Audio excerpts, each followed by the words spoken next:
In the name of Allah, the most merciful and kind. Assalamu alaikum to all of you.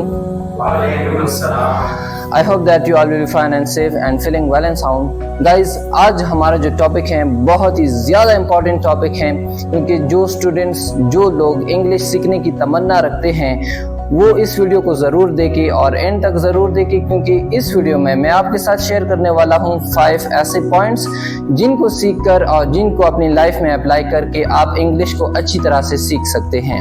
ठीक है, वो 5 points पहले मैं board पे लिखूंगा, फिर लिटिल बिट उनको मैं एक्सप्लेन करूंगा।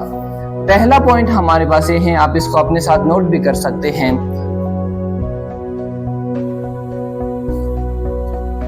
ये मैंने क्या लिखा है बोर्ड पे? वोकैबुलरी। सेकंड है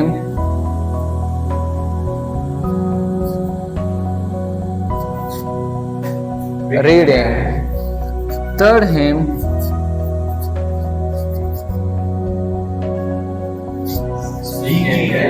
फोर्थ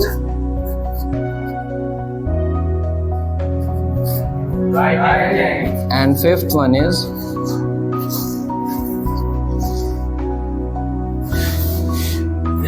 listening। ये वो 5 चीजें हैं जिन पे अगर आप फोकस करेंगे और इन ही चीजों पर फोकस करने के बाद आप अच्छी तरह से इंग्लिश सीख सकते हैं। क्या आप में से कोई मुझे बता सकता है वोकैबुलरी से हम क्या मीनिंग ले सकते हैं? वोकैबुलरी डेफिनेशन इसकी जी यस, मिस्टर आसिफ ने कहा कि वोकैबुलरी से हम ये मीनिंग ले सकते हैं कि vocabulary is group of words, यानी अल्फाज का मजमुआ। अभी किसी भी लैंग्वेज को सीखने के लिए आपके पास अल्फाज होने चाहिए।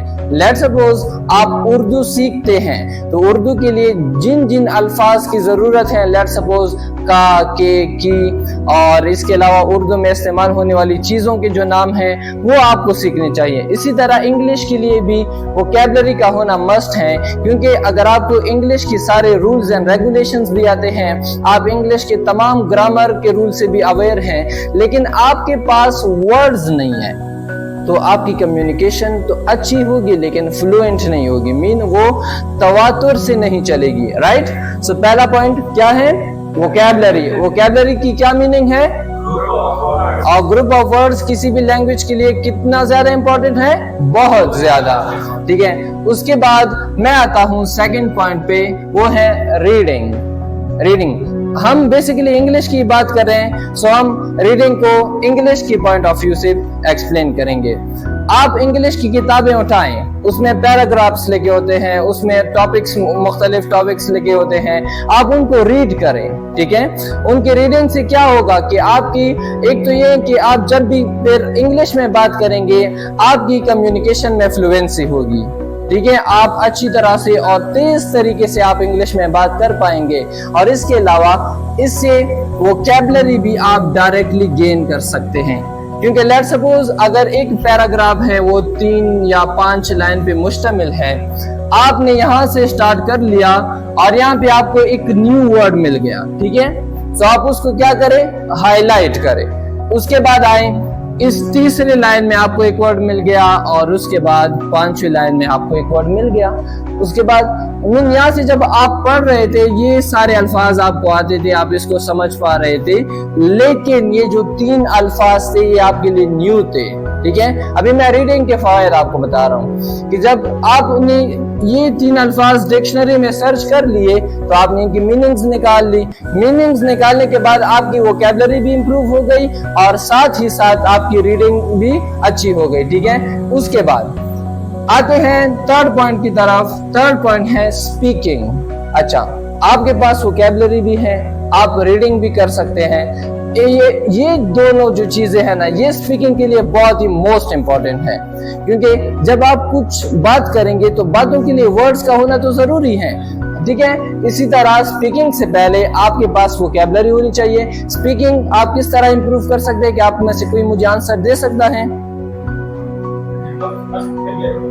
हाँ, मिस्टर समीर कह रहे हैं कि जब आपके पास वोकैबुलरी हो तो आपकी स्पीकिंग इंप्रूव हो सकती है। बट मैं आपको बताऊं कि स्पीकिंग की इंप्रूवमेंट के लिए मोस्ट इंपॉर्टेंट चीज जो है वो है प्रैक्टिस। ठीक है। अभी प्रैक्टिस आप किसी भी तरह से कर सकते हैं, अपने दोस्त के सामने बैठे उनसे बातें करें, ये आपकी प्रैक्टिस है। मिरर के सामने खड़े हो जाए, मिरर के फ्रंट पे बात करें, ये आपकी प्रैक्टिस है। सो स्पीकिंग के लिए वोकैबुलरी के साथ साथ मोस्ट इंपॉर्टेंट चीज जो है वो है प्रैक्टिस। इसके अलावा आते हैं राइटिंग पे।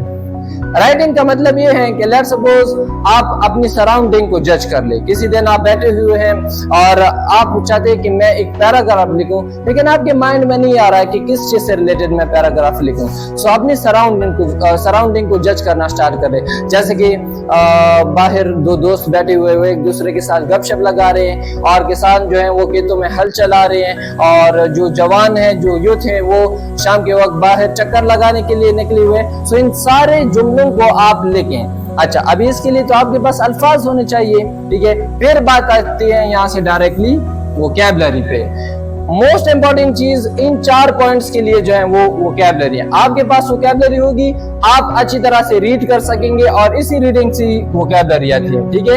ये एक दूसरे पे डिपेंडेंट है।